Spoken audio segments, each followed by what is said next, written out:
بانو اپنے والدین کی اکلوتی بیٹی تھی، اس لیے والدین کو اس سے بے حد محبت تھی۔ انہوں نے اسے نازوں سے پال پوس کر جوان کیا تھا۔ ان کی خواہش تھی کہ نازوں سے پالی ہوئی اپنی اکلوتی بیٹی کے لیے بہت ہی اچھا بر تلاش کریں تاکہ وہ ہمیشہ پرمسرت زندگی گزار سکے اور اس پرمسرت زندگی کی ہوا اور خوشبو خود انہیں بھی لگے۔ وہ اکثر آپس میں کہا کرتے تھے کہ وہ اپنی اکلوتی بیٹی کے لیے اتنا حق مہر مانگیں گے کہ ان کے ہم پلہ لوگوں نے کبھی نہ مانگا ہوگا۔ جب بانو جوان ہوئی تو اس کا رشتہ مانگنے کے لیے لوگوں کی آمد و رفت کا سلسلہ شروع ہوا۔ کئی لوگوں نے رشتہ مانگا، ان میں سے کچھ ان کے ہم پلہ تھے اور کچھ ان سے زیادہ امیر تھے، لیکن جتنا حق مہر انہوں نے مانگا لوگ نہ دے سکے اور بانو کا رشتہ نہ ہو سکا۔ وقت کا طیارہ اسی طرح اڑتا ہوا دن رات کے فاصلے طے کرتا رہا۔ بانو مکمل جوان ہو گئی، اس کے دل میں جوانی کے جذبات عروج پر پہنچ چکے تھے۔ اس کے دن رات کے اوقات ایک ہی دھیان میں کٹ رہے تھے، اس کے خواب اور بیداری کے لمحات بس ایک خیال کے لیے وقف تھے اور وہ خیال تھا منگیتر کا۔ وہ ہر وقت اسی فکر میں مگن رہتی کہ نہ جانے کب اسے اپنے خانہ دل کی زینت اور اپنی زندگی کا دائمی ساتھی مل جائے اور نہ جانے وہ کیسا جوان ہو۔ اس نے اپنے خیالوں میں اس کا ایک مجسمہ تراش لیا تھا جو شکل و صورت، جوانی، قابلیت، بات چیت اور پیار محبت کے لحاظ سے لاجواب تھا۔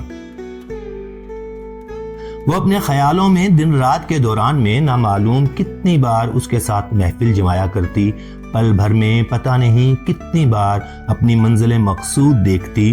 جب بھی کوئی اس کا رشتہ مانگنے آتا، خوشی کے مارے اس کی باچھیں کھل جاتی کہ اب اس کے دل کی مراد بر آئے گی اور اسے اپنا لاجواب دلہا مل جائے گا، لیکن اس کی یہ امیدیں کسی خاص نتیجے تک نہ پہنچ سکی۔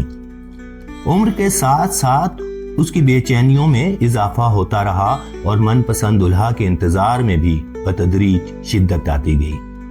اور پھر وہ دن بھی آ گیا جب اسے اپنے منزل مقصود کے سلسلے میں اپنے والدین کے کردار پر مایوسی ہونے لگی۔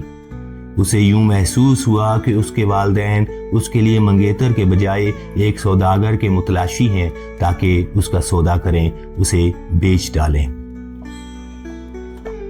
غالباً انہیں معلوم نہیں کہ جوان لڑکیاں سوداگر نہیں منگیتر چاہتی ہیں، زندگی کی طویل اور خوفناک مہم کے لیے دائمی ساتھی چاہتی ہیں، وفادار ساتھی جس کے پاس کسی اور دولت سے پہلے محبت کی دولت موجود ہو، بلکہ جس کے پاس کوئی اور دولت ہو یا نہ ہو، محبت کی دولت ضرور ہو۔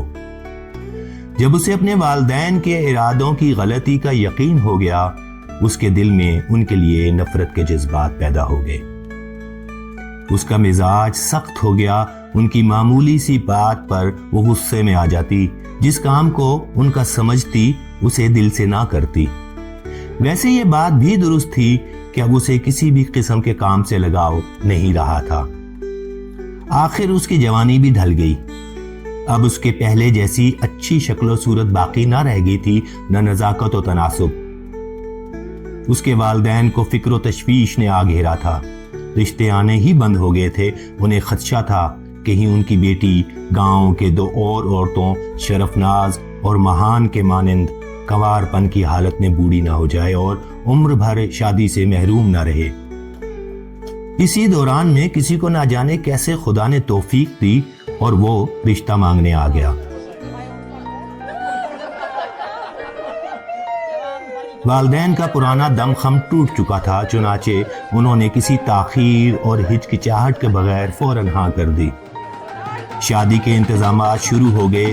ہفتہ بھر تک نغمہ و موسیقی اور رقص و سرود کی محفلوں کا سلسلہ جاری رہا اور خوب خوشیاں منائی گئیں۔